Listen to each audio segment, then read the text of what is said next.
என்ன மதி இந்த ட்ரெஸ்ல வந்திருக்க? நான் எடுத்து கொடுத்த ட்ரெஸ் போட்டுட்டு வரலையா? அந்த ட்ரெஸ்ல வருவேன் நான் எவ்வளவு ஆசையா காத்துக்கிட்டு இருந்தேன் தெரியுமா? என்ன இப்படி ஏமாத்திட்டிய. போ மதி. இங்க பாருங்க, நீங்க பாட்டுக்கு நைட்டு வந்து ட்ரெஸ் கொடுத்துட்டீங்க. எங்க அப்பா பார்த்தது ஓடி போயிட்டீங்க. அதுக்கப்புறம் அவர் கேட்ட கேள்விக்கு பதில் சொல்ல முடியாம நான் எப்படி கஷ்டப்பட்டேன்னு எனக்கு தான் தெரியும். அந்த ட்ரெஸ் நீங்க தான் கொடுத்தீங்கன்னு சொன்னா அவர் நம்பவே இல்ல. எதுக்கு இப்படி எல்லாம் நடந்துக்கிறீங்க அர்ஜுன்? இப்ப கூட என் போட்டோ வச்சுக்கிட்டு தனியா பேசிக்கிட்டு இருக்கீங்க. ஹாஸ்பிடல்ல எல்லாரும் அதை பார்த்துட்டு வந்து என்ன கிண்டல் பண்றாங்க. இதெல்லாம் உங்களுக்கு தெரியுதா இல்லையா? அவங்க கடக்கறாங்க மதி. லவ்னா காதலிக்காக ஏதாவது ஏடா கூடமா பண்ணணும். இதெல்லாம் அவங்களுக்கு புரியாது மதி. லவ் பண்றவங்களுக்கு தான் அது புரியும். இப்படியே பேசிக்கிட்டு இருக்காதீங்க. நம்ம ஒண்ணு லவ்வர்ஸ் இல்ல, நமக்கு கல்யாணம் பேசி முடிச்சிருக்காங்க. அது புரிஞ்சுக்கோங்க. அதனால என்ன மதி, கல்யாணம் ஃபிக்ஸ் ஆனவங்க லவ் பண்ணக்கூடாதா? நாம பண்ணுவோம் மதி. இந்த சொசைட்டிக்கு நாம ஒரு உதாரணமா இருப்போம். நம்மளால 4 இளைஞர்கள் மாறினா அது நம்ம நாட்டுக்கு நல்லது தானே? ஐயோ, உங்களுக்கு எப்படி புரிய வைக்கிறதுனே தெரியலங்க. நீங்க பண்றதுல எனக்கு ரொம்ப கஷ்டமா இருக்கு அர்ஜுன். நீங்க பண்ற ஒவ்வொன்றும் முட்டாள்.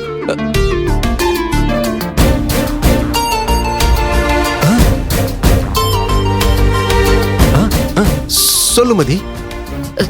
சாரி அர்ஜுன், வாய் தவறி. நான் பண்றது முட்டாள்தனமா இருக்குன்னு சொல்ல வரீங்க அதானே? என்ன முட்டாளுன்னு சொல்லாம சொல்லிட்ட. அதான் அதேதான் வேணும். நான் உனக்கு ஒரு பிலாசபி சொல்லட்டுமா? லவ்னு வந்துட்டா எப்பேற்பட்ட ஜீனியஸும் முட்டாள் ஆயிடுவான். லவ்வோட ஃபார்முலாவே இதான் மதி. நீ சொன்னதுக்காகலாம் நான் கோச்சிப்பேன்னு நினைக்காத மதி. இங்க பாரு, லவ் பண்ணும் போது இந்த மாதிரி சின்ன சின்ன திட்டுக்கெல்லாம் ரசிக்க கத்துக்கணும். ஆரம்பத்துல உனக்கு பிடிக்காம தான் இருக்கும், ஆனா போக போக நான் பண்றதெல்லாம் பிடிக்கும். என்னையே உனக்கு பிடிக்கும் பார்மதி.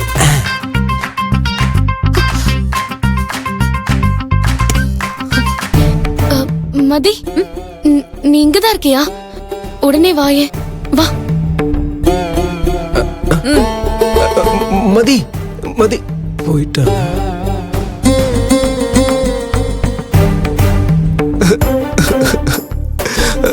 லவ்வர்ஸுங்க ரொமான்ஸா பேசி சிரிச்சுக்கிட்டு இருக்கும் போது கொஞ்சம் கூட மேனேஜே இல்லாம இப்படிதான் எழுதிட்டு போவாங்களா?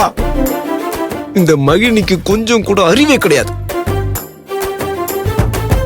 இவன் மதியோட என்ன சேர்த்து வைப்பான்னு பார்த்தா என்ன பிரிச்சு வச்சிருவா போல இருக்க.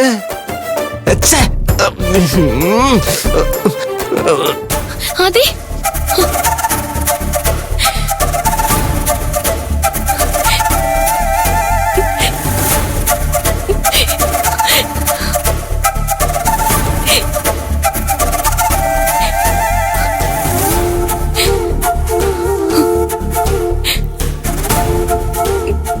மகிழ்,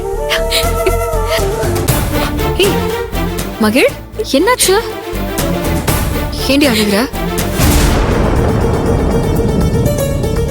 அந்த ஸ்வேதா என்கிட்ட சொன்னது உண்மைதான் மதி.